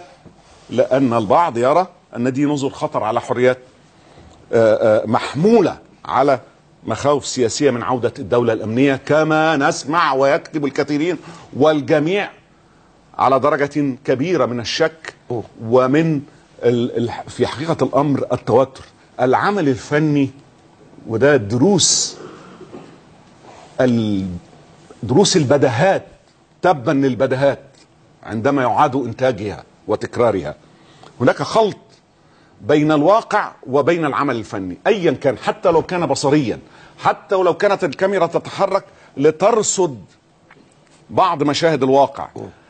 طريقة تحريك الكاميرا، طريقة التركيز على مشهد ما دون مشهد آخر هي في حقيقة الأمر عندما تصل إلى السينما من خلال المونتاج، من خلال السيناريو، من خلال حتى الحوار، أنت تنتقل من الواقع الموضوعي الحقيقي إلى واقع متخيل، وبالتالي لا يمكن الحكم عليه إلا من خلال السلطة النقدية. السلطة النقدية إيه؟ ليس يعني حتى أي زميل من زملائنا في الصحافة أو في الإعلام يكتب مصطلحا ما أو غيره أو مجموعة مصطلحات قد لا يوجد تكامل بينها، قد لا يكون توظيف جاد لها أو توظيف علمي لها، حتى هذا لا يصلح. سلطة النقد المزودة بالعلم في مجال النقد السينمائي، حدث تطور هائل في النقد السينما خلال استفادوا من ثورة الإلكترونيات، استفادوا من ثورة التحليل البصري، تحليل الخطاب البصري، تطور مذهل حدث في العلم، لكننا فجوة بيننا وبين العالم في المعرفة. من الذي يقف وراء المطالبة بمنع هذا العمل؟ على سبيل المثال المجلس القومي للطفولة الذي لا نعرف ماذا يفعل إلا في موضوع ختان الإناث فقط. لا هناك جهات كثيرة وغيره حتى لا نقلل. لا مثلا لكن وزير الثقافة وظيفته الدفاع عن حرية الرأي والتعبير بقطع النظر عن مستوى هذا الفيلم أو الشركة التي هذا النوع من الأفلام. أستاذ نبيل تضع الذي يضبط هذه النوعية من الأفلام الرديئة ويجعلها تنسحب عن الساحة هو في حقيقة الأمر السلطة النقدية. عظيم تعامل معها. اتضحت الفكرة. أستاذ خالد السرجاني، أنا هرجع بقى بتفصيل أكثر وأنا مع التصنيف اللي قاله عظيم خالد. احنا لدينا اللي هو استقرت عليه المعايير. لا أنا بس على المجال العالمي. هعقده قليلا لأنه هناك فيما يتعلق بالمباح في العرض تتحدث عن فيلم آلام المسيح. هزيد الأمر تعقيدا. في المجتمعات الغربية لدينا التصنيف اللي بيقوله الأستاذ خالد السرجاني. لدينا أيضا في العرض العام فيما يتعلق بالأعمال ما بين قوسين الفنية، لدينا دور عرض خاصة لأفلام خارجة تماما وهي مباحة ولا يوجد ما يمنعها، بمجرد أنها موجودة في أحياء بعينها أو في أماكن بعينها، ومباح ومتاح لأي حد، ودور السيديهات والفيديوهات موجودة في كل الأماكن لمن يريد أن يشتري. احنا سؤالنا في هذا السياق أولا على العرض الفني أو العرض المنتج الفني له طريقتين. كنت بسأل الضيوف في الحلقة في الفقرة الماضية. عندنا العرض في أماكن تذهب إليها أنت بإرادتك، تدفع تذكرة وتروح لعرض عام سواء في سينما أو في مكان يعني عام للعرض، وهناك تلفزيون بيعرض فيه إعلانات عن هذا العمل الفني أو بتعرض مقاطع من هذا العمل الفني في بعض البرامج الحوارية. الذي أعلمه أنا شخصيا أنه فيما يتعلق بالتلفزيون عموما هناك هيئات مختصة ومنوط بها الحفاظ على الذوق العام والأدب العام وكل ما يتعلق بها في الدول المتقدمة، منها الهيئة الموجودة في فرنسا CNA أو المجلس الأعلى لتنظيم الإعلام المرئي والمسموع. وإحنا في الدستور وضعنا مثل هذه الهيئة سميناها المجلس الأعلى لتنظيم الإعلام. ده هيكون دوره زي أي دور في الدنيا، إن هو يجي يقول مش بس أفلام، احنا عندنا إعلانات عادية الآن في التلفزيونات فعلا الحقيقه بتمس الاخلاق العامه بطريقه عرضها، ولا تصلح انها تعرض على اطفال او شباب في بدون سن 18 في اي وقت من النهار. فهذا مجال انا بسالك، هل يدخل في الاعلانات عن العمل الفني ان لا يمس شرائح عمريه محدده في اخلاقها وقت عرضها، ثم ناتي بعد كده على موضوع الرقابه على العمل الفني في ذاته؟ الأول الإعلان، هل يباح الإعلان بأي شكل ولا يخضع لقواعد عامة توضع في قانون خاص في المجلس الأعلى لتنظيم الإعلام؟ المفروض يخضع لقواعد عامة، لأن التلفزيون ده مفروض إن حسب ما هو يعني وارد في الدستور إن هيكون في مواثيق شرف بتحكم ما يعرض على التلفزيونات، ومواثيق أخلاقية بتحكم ماذا ستعرضه القنوات، و بالتالي في حاجة الالتزام بمواثيق الشرف ده شيء أساسي.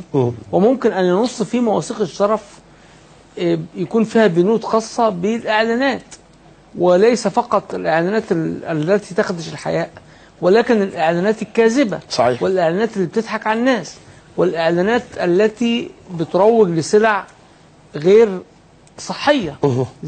كل ذلك يجب أن يكون وارد في ميثاق الشرف الإعلامي المفروض يصدر بعد الدستور، بعد ما صدور الدستور. فبالتالي دي وممكن يكون في ده هتبقى رقابة، خلي بالك.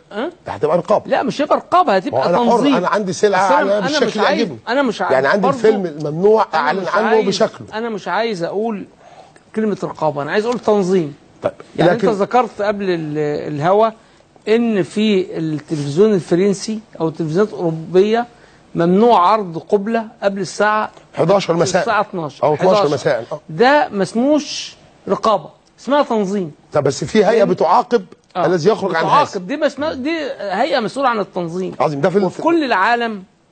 يعني انا ازعم ان انا افهم في الموضوع ده وان انا درسه كويس. في هيئات للتنظيم الذاتي. تمام. من الاعلاميين نفسهم ومن الوسائل الاعلاميه، هي اللي بتنظم هذا العمل بدون تدخل الدوله، بدون تدخل الحكومه. صحيح. لان ده اللي بيضمن استقلال الاعلام وبيضمن حريه الاعلام.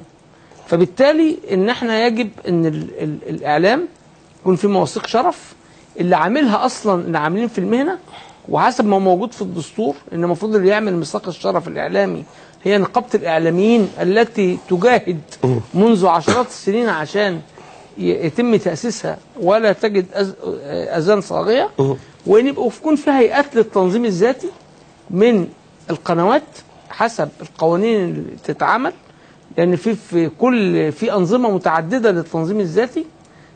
في دول اسكندنافيا في نوعيه، في بريطانيا بيأسسوا التنظيم الذاتي بعد الفضيحه بتاعه التنصت.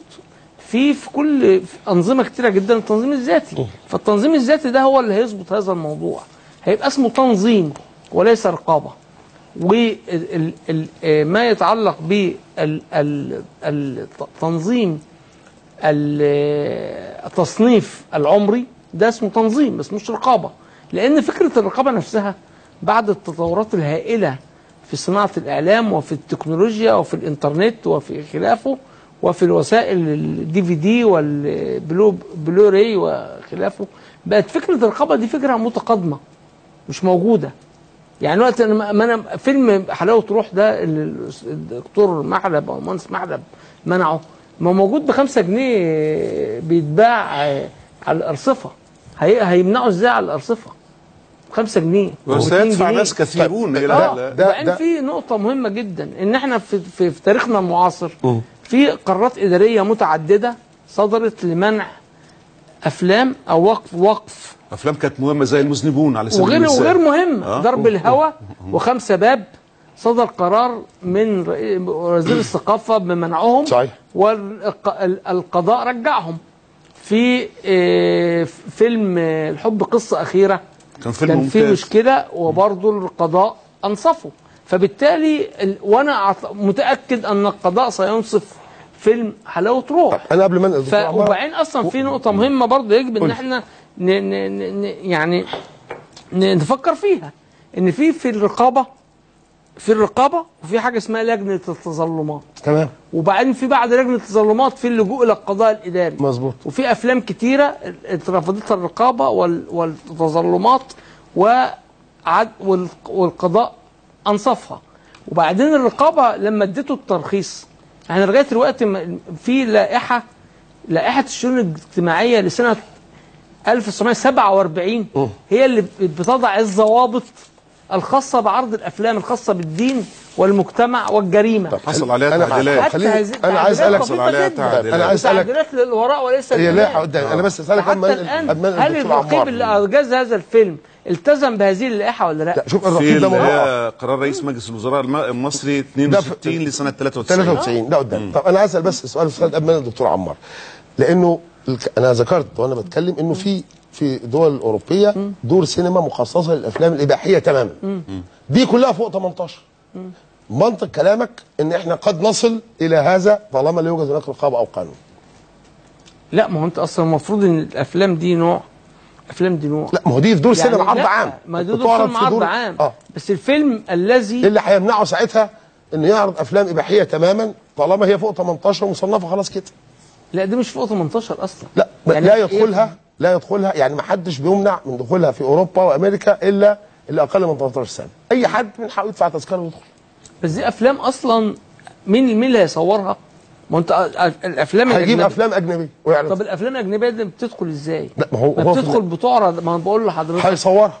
يعني هنفترض انه مجموعه مغامره، واحنا شفنا بعض الافلام كانت بتصور يعني خلسه او غير هيصورها. يقول لك انا عندي مفتوحه خلاص انا هصور وهقعد. ازاي هنظبطها دي؟ ما هو ده بقى فيما يتعلق بالتصنيف العمري مفروض يحظر عرض هذه الافلام. ان هذه الافلام لا يحظر تماما. هذه الافلام في الخارج في اي دوله في العالم ما بينطبقش عليها اسم الفيلم السينمائي. تمام. بس هي عمل ابداعي، هو بيقول لك ده عمل ابداعي. بس ده مش عمل ابداعي. هو هيقول كده، هيقول لك ده مش عمل ابداعي. هيقول لك فيلم ايمانويل هو فيلم بورنو عمل ابداعي. ده لا، اولا ايمانويل ما كانش بورنو، ما مش كان ايروتيك. كان ايروتيك وعمل ابداعي. ايروتيك وبين البورنو. تمام. ايروتيك وهيتعرض في السينما خاص. وعندنا امثله كتيره لهذا النوع من الافلام. بتخضع الافلام اللي هي البورنو دي بتخالف قوانين اخرى تتعلق بالمتاجره بالبشر، تتعلق بالاداب العامه. ما هو ده هي نفسها نفس المعايير اللي بتيجي الرقابه بقى. لا دي حاجه وده حاجه. طيب دي فيها متاجره بالبشر. انا هرجع لك بس كل الجمعيات زنقني في فاصل، بس انا بحاول ازنق الاستاذ سرجاني في السؤال ده قبل ما اطلع الفاصل وازنق فيه. لا، ما هو كل العالم، الجمعيات المجتمع المدني المدافع عن المرأة بتجرم هذه، بس بتتعرض ما تمنعتش. ودي في كل نقاد السينما لا يعتبرونها افلام، بس بتتعرض. بنتكلم على الافلام. لا انا مش بعمل تقييم فني دلوقتي، انا مش بعمل تقييم فني. اسمه مصنف، ده ليس مصنف. انا لا اقوم بتقييم فني الان لعمل بعينه، انا بتكلم على قواعد عرضه على جمهور عام. انت في الجمهور الخاص اتفقنا اللي هو التلفزيون، قلنا لكن انا بتكلم على عرضه في السينمات بهذا التصنيف العمري. هذه الافلام سواء الايروتيك او البورنو متاح عرضها ايا كان المنتج مين. هل نسمح بهذا ولا لا؟ طبعا ما نسمحش بهذا. إذن دي مش افلام. عدنا لنقطه البدء اللي هي هرجع بيها لاخونا الدكتور عمار، بس بعد الفاصل نخرج الى فاصل قصير ونعود. احنا بنناقش افكار، يعني نطرح الافكار ما بيننا، محدش فينا عنده اجابه نهائيه، لكن احنا بنحاول نحط قواعد عامه واقتراحات عسى انها تخرجنا من مآزق ليس الحاضر لكن الاهم مآزق المستقبل. فاصل قصير ونعود، ابقوا معنا.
أشرق علينا فضلا ورضا وخولنا أشرف الإنعام أرشدنا بإنذاره وهداه وأبرانا من أنواع الأسقام وحمل عنا الآلام برضا ليمحو السطور سجل الآثام وذاق الموت بنسوتي ليحيينا من موت الذنوب وتجلى بعزة لاهوتي ليرد آدم الجد المججوب وفي ثالث يوم لصلبوته نهض قائما بجلال مروم واستراح آدم في أرض حياته وبنوه فازوا بالأمل المرغوب واللص القاتل المجرم منذ تيقن السر المكنون وتأمل ببصيري وعلما أن المصلوب ومالك الكون اعترف بي جهارا مع تكريم فحظى بنوال نعم مصون وولج حلا منفذ.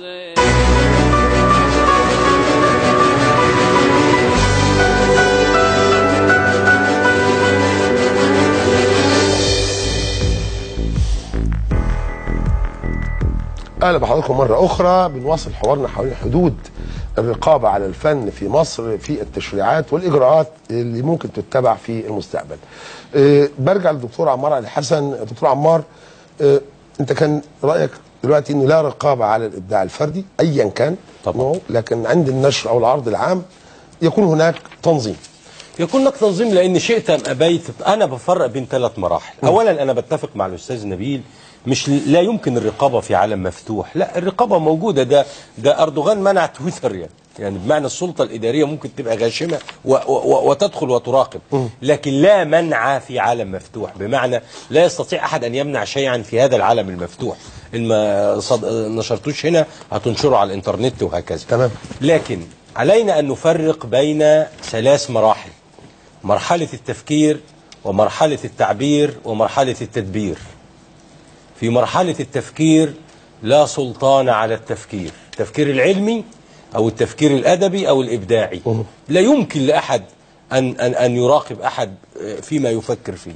لما نيجي في التعبير، أنا رأيي أن هذه المرحلة تترك أيضا للمسؤولية الفردية، ضمير. بمعنى ما الذي يمنع الأستاذ نبيل عبد الفتاح وهو جالس معنا في هذا الاستوديو الآن أن يتلفظ بلفظ النبي؟ يمنعه ذلك أن هذا لفظ يخدش الحياة، قد يوقعه تحت المساءلة القانونية. يمنعه ذلك أن هذا اللفظ قد يضر صورته أمام الرأي العام أو أمام جمهوره الذي يحترمه. قد يمنعه أيضا أنه يؤذي إنسان في وهكذا، لكن هو قد يفكر كيفما شاء. ففي مرحلة التعبير تبدأ مرحلة أخرى. المرحلة الثالثة بعد التفكير والتعبير مرحلة التدبير، بمعنى أن العمل يخرج من يدك إلى كلنا نشرنا الروايات ونشرنا كتب وتعاقدنا مع دور نشر محترمة في البلد. بتلاقي بنود في دور النشر، أنت رغم أن أنت مؤلف وبتقاتل من أجل الحرية، بتلاقي الناشر مؤسسة، أنت تصرفت تصرف فردي، فتلاقي المؤسسة يقول لك لا أنا ملزم بالقوانين وملزم، ويقعد يناقشك في بعض الأشياء وتتحاوروا فيها. اللي أنا عايز أقوله إن مثلا لا يمكن المزايدة في هذا الاتجاه. إحنا أديبنا العظيم نجيب محفوظ اللي اتهم بالإلحاد، وبعض السلفيين متصورين إن هو أديب الراقصات وانتصر لهم والعاهرات، حتى العاهرة الفاضلة في رواياته. مسك جهاز الرقابة على السينما، والبعض لامه. أنا قرأت الحوار، البعض يلومه كيف تكون مبدعا وتتولى هذه الوظيفة، فقال لا، انا الافضل ليا ان انا اكون مبدع واتولى هذه الوظيفه، لان انا استطيع ان ادافع عن الابداع. وكان لما يجد ان حد بيحاول مثلا يوقف فيلم، مش بيعمل ايه الاستاذ نجيب؟ بيدخل معه في حوار عميق الى ان يقنعه. وفي اشياء هو منحها لانه غير مقتنع بيها، رغم ان هو بيقاتل من اجل حريه الابداع. لا سلطان للسلطه السياسيه ولا السلطه الدينيه ولا حتى السلطه المجتمعيه عليه كمبدع، محدش يقدر يزايد عن نجيب محفوظ. ومع ذلك اللي انا عايز اقوله ان احنا برضو باسم حريه التعبير ممكن نقع تحت طائله التحريض. طب كتب تنظيم القاعده بنقول عليها ايه؟ الكتاب اللي كتبه الاستاذ احمد المغير اللي كيف تصنع قنبله وتفجر قسم شرطه وينشره عن نقول ده حريه تعبير وكيف تهرب لا ده موضوع. لكن يعني اللي انا عايز اقوله في الاخر اني طب في المجال الفني، احنا عندنا اقول لحضرتك اما الزبد فيذهب جفاء. اما دي مقولة عامة جميلة. لا عامة صحيحة. بمعنى ايه؟ احنا زمان كان في اديب فاكرينه ايام الجامعة كان اسمه خليل حنا تدرس، فاكر رواياته يعني، وكان اشد الناس بيعا وما اعرفش، وكان بيكتب روايات قبل الانترنت ده في روايات جنسية. اين هو الان؟ طب بمعنى ايه؟ ان المجتمع لا بمعنى ان المجتمع انا عندي تشريعات. انا دلوقتي عايز مقترحات من غير التشريعات. انا بص نعمل فيها ايه؟ هقول لحضرتك التشريعات اللي عندنا دي عندنا قانون درهم وقايه خير من قنطار علاج. عندي قانون. لو انا عملت تعليم صح كويس كل ده ونظفت ذائقه المجتمع. استنى بس لا معلش لا هقول لك على المدى الطويل. ما ايه اللي يخلي فيلم مسف او تافه زي ده؟ احنا النهارده لو هذا المنتج يا دكتور ضياء، لو هذا المنتج نزل فيلم زي ده الشارع ولقي ناس محترمه بتعرف سينما ومحدش اتفرج عليه وخسر تجاريا، هو هيفكر في انه يعمل افلام جديده. ده حصيله نضال طويل هيحصل. لكن احنا دلوقتي بنتكلم على القانون رقم 430 سنه 55 والمتعديل 162 93 واللائحه التنفيذيه له. خلاص انا بتساءل أنا ماذا نفعل؟ هل هذه الترسانه من التشريعات اللي بتضع ودي نقطه رئيسيه انه الاداره العامه للرقابه على المصنفات تابعه لوزاره الثقافه، وزاره الثقافه سلطه تنفيذيه، وبالتالي الدخول من جانب السلطه التنفيذيه في الرقابه على المصنفات كلها بقى، مش على الفنيه بس، ده امر ممكن يتصادم بالفعل مع حريات. فهل تفضل دي ولا يبقى هيئه مستقله وتنظيم ذاتي؟ انت نقيب الصحفيين، وفي مسائل زي دي انت بتتعرض لها بس في على اشكال اخرى من الرسائل او المنتج الكتابي، مش بالضروره فيلم ولا. انا من المؤمنين بان الحريه يحميها الاحرار. كويس. بمعنى ايه؟ احنا لما نكون اذا اردنا ان ندافع عن حريتنا احنا ندخل في حوار مع بعضنا البعض من اجل ان نحمي هذه الحريه الى ان يحدث. ما تجيش لا، ما هو انت عايز تصلح قانون او تشريعات لازم في قانون قائم عايز نشيله او مع المبدعين، لكن تيجي تفرض قرار انا المره دي ممكن الناس تبلعها تحت دعوه ان ده فيلم هابط من وجهه نظر المجتمع وده حمايه المجتمع، والتيار الاسلامي السياسي بيستغل ده وبيضغط على السلطه السياسيه، وكل ادائهم في البرلمانات من 84 كان كل مشكلتهم مع السينما ومع الاعلام المسف، واستغلوا ده في كسب تعاطف اجتماعي كبير جدا وترجموه بعد كده الحشد السياسي. افرض السلطه عندها الحسابات دي، لكن احنا فكرة ان انت تترك لي حق اتخاذ قرار حكومي فوقي فيما يتعلق بفيلم زي ده هابط حسب ما بيقولوا الناس. انا لسه ما شفتوش، يعني الناس انا بقيس برضو اتكاء على المنتج السابق لهذه الشركه اللي هي بتعمل خلطه كده تبيع وتضيع البلد وتضيع ذائقه جماهير. اللي انا عايز اقول اني لو احنا سمحنا بقرار اداري يمر في هذه المساله بعدين هيمنح كتاب ليك، انا مش عايز كده، وكتاب للاستاذ نبيل، وهيتمنع روايه محترمه بدعوى ان فيها ما اعرفش ايه، ويجي طيار في داخل البرلمان يفرض راي على حريه الابداع والتعبير. نجحتم نجاحا باهر النهارده في اخراج البرنامج عن طبيعته انتوا الثلاثه، بس هرجعه برضه استاذ نبيل هرجعه. انا عندي قانونين، قانون وتعديل.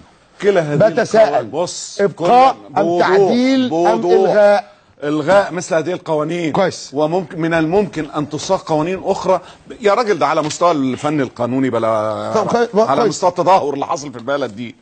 يقول لك بقصد حمايه النظام العام والاداب ومصالح الدوله العليا. من الذي يحدد مثل هذه كل هذا الكلام الغامض؟ مضمون استاذ نبيل، هذا الكلام معمول ايام زمن الفقهاء والمفرط الكبار في العموميه الذين تحبهم. ده معمول سنه 55 بقى بعد السنهوري بقليل. لا ده التعديل سنه 92 38 سنه. صغ لنا انت ماده. السؤال مش هكسر. لا السؤال قبل المواد. السلطه ده بيقع في ظل نظام. مش هروح المستشفى، مش هروح المستشفى معاكم ابدا استاذ نبيل. لن اذهب للمستشفى، انا في العياده. هيتغير. هل انت مع انه القانون بتعديله ولائحته التنفيذيه يعاد صياغته ولا يعدل تعديل طفيف واعاده الصياغه دي تعديلات جذريه؟ ايه السبيل تعديلات جذريه؟ اولا على المهندس محلب انه يتراجع عن هذا القرار الخاطئ. ده موضوع مش برنامج. الرداءة ان لم تكن هناك اعمال فنيه راقيه لن يتم انتاج اعمال ابداعيه ذات قيمه في الفنون البصريه كلها دونما حريات. نوصي من بماذا؟ نوصي الرئيس لانه يحمل مرشحين. ده في السياسه. أنا في التشريعات اللي هيتقام عليها البلد. يعني هل مشروع القانون الجديد نعم اللي هيتغير بيه هذا القانون اللي هو بتاع مين يعمله؟ لا يقوم بأي مشروع قانون لأنه يرأس حكومة مؤقتة. طب مين اللي يعمله بقى؟ ريثما يأتي رئيس جمهورية جديد. أهل الاختصاص يبدأوا فيه؟ يعني الأستاذ خالد من الممكن السرجاني طبعا رئيس النقاد الموضوع هو ده انا بقول عليه. أهل الفن ونرجع إلى المعايير النقدية العالمية ونشوف العالم بيحصل فيه. ما الذي يحدث في العالم؟ في قوانين مقارنة، في على الأقل أهل التخصص الذي سوف يتصدى لهذه الموجات من الرداء في الموسيقى، في الأغاني، في السينما. هو مش كان زمان في السبعينيات أسوأ موجة وأردأ موجة؟ تاريخ السينما المصرية على فكرة تاريخ من أفلام البسيطة التافهة، وبعض الأعمال ذات القيمة العظيمة اللي هي بقت جزء من صياغة مش بس العقل والوجدان، صياغة العيون الذائقة البصرية لدى المواطنين في العالم العربي من خلال السينما المصرية. بس من خلال ماذا؟ من خلال أعمال بالغة الأهمية قام بها مخرجين كبار ومؤلفين كبار. فبدون إنتاج سينمائي راقي هتظل هذه الموجات ده في السينما. أستاذ نبيل، إذن أنت مع أهل الصف. أستاذ خالد دلوقتي نفس السؤال اللي طرحه أستاذ نبيل، إلغاء تام القانون ولا تعديل جذري وقانون جديد؟ وإذا كان قانون جديد هل من هنا لغايه ما البرلمان ينعقد في بعد العيد او في اكتوبر القادم، هل مفروض ومطلوب اهل الصنعه، اهل المهنه، اهل الحريات الابداع انهم ينظموا صفوفهم لاعداد قانون جديد يبقى مشروعه جاهز في ايديهم البرلمان، ولا مش مهم قانون خالص؟ طبعا انا مع صياغه قانون جديد مختلف جذريا عن القانون الموجود، وانا اقترح ان الذي يقوم بصياغه هذا القانون هي لجنه السينما بالمجلس الاعلى للثقافه. اولا السينما ليه بقى؟ اسمعني بس اتكلم. شوف رايي. واحد اللي بيرقصها الاستاذ خالد يوسف المخرج الذي كان عضوا في لجنه ال50 واللي لعب دور كبير في الماده هي ماده 67 بتضم كل اطياف جميل المجتمع السينمائي. فيها من غرفه صناعه السينما، فيها نقاد، فيها سينمائيين بيشتغلوا بايديهم، فيها لو في بعض الشخصيات انا اقترح انها تبقى موجوده اللي هي مجموعه من الرقباء السابقين زي المستشار مصطفى درويش اللي كان نائب رئيس مجلس الدوله وتولى رئاسه الرقابه لفترتين، والاستاذ علي بوشادي لو كانش عضو في لجنه السينما للمجلس الاعلى للثقافه يضموا اللجنه يبقى منوط بها صياغه قانون جديد وفقا يعني هم كل هؤلاء اللي انا ذكرتهم من انصار التصنيف العمري. عظيم. بحيث يكون في ضوابط لمنع الافلام اللي انت ذكرتها تمام. في الفقره السابقه الخاصه. طب هسالك سؤالين صغيرين كده عشان قبل ما ننهي حلقتنا بنفس السياق. هل انت بترى انه وده هيبقى مجال للاقتراح اي هيئه مختصه بالرقابه تبقى تابعه للسلطه التنفيذيه ام لا؟ القانون اللي جاي في هيئه تنظيم عمري تصنيف عمري. لا الهيئه اللي هتراقب انا حسب ما انا كنت يعني تابعت الورش اللي نظمتها جمعيه نقاد السينما كان بيقترحوا ان اللجنه من المجتمع المدني والشخصيات العامه هي اللي تقوم وبالتالي ما تكونش سلطه تنفيذيه. عظيم جدا. طيب السؤال الثاني برضه وبالتالي ده بس ده لا بس عشان المجلس الاعلى، انا رايي تبعد عن المجلس الاعلى. لا هو مشكل من بشكل شخصي. ده راي الاستاذ نبيل. طيب الاستاذ خالد، من هنا لغايه ما القانون ده يصدر، هل أليس هناك من حاجه لمدونه او ميثاق فني شرف او ميثاق شرف فني يضع المبدعون مع بعض مع الجمعيات المجتمع المدني؟ اصل احنا يعني بدايه التنظيم الذاتي. هو احنا المفروض ان احنا المشاكل اللي احنا شفناها النهارده دي بنشوفها كل 10 سنين مره او كل 15 سنه او كل 20 سنه حتى، فبالتالي انا ما اعتقدش ان احنا هنكون في ازمه ملحه من هنا لغايه صدور القانون. المهم نركز دلوقتي على القانون، نركز على قانون بيحفظ حق المجتمع في ان يكون في ابداع والمحافظه على ما لان برضه انا عايز برضه اشير لحاجتين. عن سلطه ناعمه لمصر في الدور اللي فاتت ده وبيحاولوا يفرضوا رقابه على حريات الراي والتعبير. وهو فيلم الملحد وفيلم اسرار العائليه، وفي كان فيلم ده السياسي. الفيلمين سمح بعرضهم، ما قعدوش في السينما اسبوع، فبالتالي ما كانش في خطر على المجتمع. طيب. حلاوه روح نفسه حقق حتى ايقافه $500,000 جنيه وفيلم فتاة المصنع اللي هو للمخرج العظيم محمد خان حقق 2 مليون. والدولة ساهمت فيه. لازم ده يتوافق مع دعم الدولة للأفلام الجادة. هنجيبك في حلقة علشان أخرى لأنه موضوع السينما في حد ذاته والفن عموما محتاج حلقات أكثر تفصيلا من ده. ده أحد محاور قوتنا الناعمة في الإقليم. احنا يعني بنشكر حضراتكم طبعا وبنديكم فكرة أيضا عما ذكرتوه أنتوا على الفيسبوك للإجابة على سؤالنا هل توافق على ضرورة وجود ضوابط على السينما والدراما وما هي حدود الرقابة التي تتمناها. عندنا أول يعني من النماذج اللي عندنا الأستاذ بدر حسين راجح بيقول بكل تأكيد وافق على وجود رقابة صارمة وذلك لمنع الإسفاف الفني الذي ينقله البعض لنا بحجة حرية الإبداع. الفن لابد وأن يكون صورة حضارية فهو كما يقال عنوان تقدم الأمم، لكن للأسف الذي ينقل لنا هو انحلال حسب رأيه. وشكرا وزارة محلب. عندنا الأستاذ محمد أيمن يقول نعم أوافق على وجود الضوابط على السينما والرقابة ويجب أن تمنع المشاهد المسيئة لأشخاص ومنع الشتائم التي يلفظها بعض الممثلين في أفلامهم.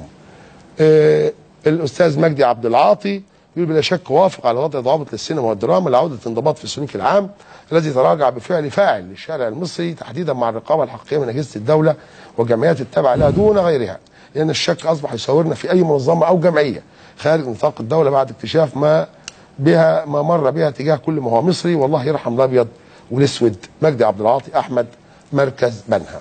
احنا كده شفنا رأيكم، شفنا رأي الخبراء، شفنا رأي الاثنين الفنانين الشبان، ويبدو انه الاتجاه الاقرب هو انه تشكل لجنه فوريه قوامها الرئيسي المجلس الاعلى من لجنه السينما والمجلس الاعلى للثقافه برئاسه الفنان المخرج خالد يوسف، ويضم اليها رقباء سابقين، يضم اليها ايضا ممثلين ربما لهيئات مدنيه مختصه بالسينما زي جمعيه الفيلم او جمعيه نقاد السينما او غيره، لاعداد مشروع عاجل لانه مش باقي غير 5-6 شهور. لازم المشروعات دي تبقى جاهزه لتقديمها للبرلمان القادم. هذه دعوه لكل الهيئات المدنيه في مصر انها تعد مشروعات قوانينها. في نهايه هذه الحلقه بنعيد التهنئه لاخوتنا الأقباط بعيد القيامه المجيد، وبنشكر ضيوفنا الاعزاء، نشكر الاستاذ خالد السرجاني، الاستاذ خالد نائب رئيس جمعيه الفيلم في مصر والكاتب الصحفي جدة الأهرام، شكرا جزيلا. الاستاذ نبيل عبد الفتاح عضو فريق التحرير نشكر حضرتك. الاستاذ الدكتور عمار علي حسن شكرا جزيلا ايضا. نشكر حضراتكم ونلتقي معكم غدا في حلقه جديده وكل عام وانتم بخير.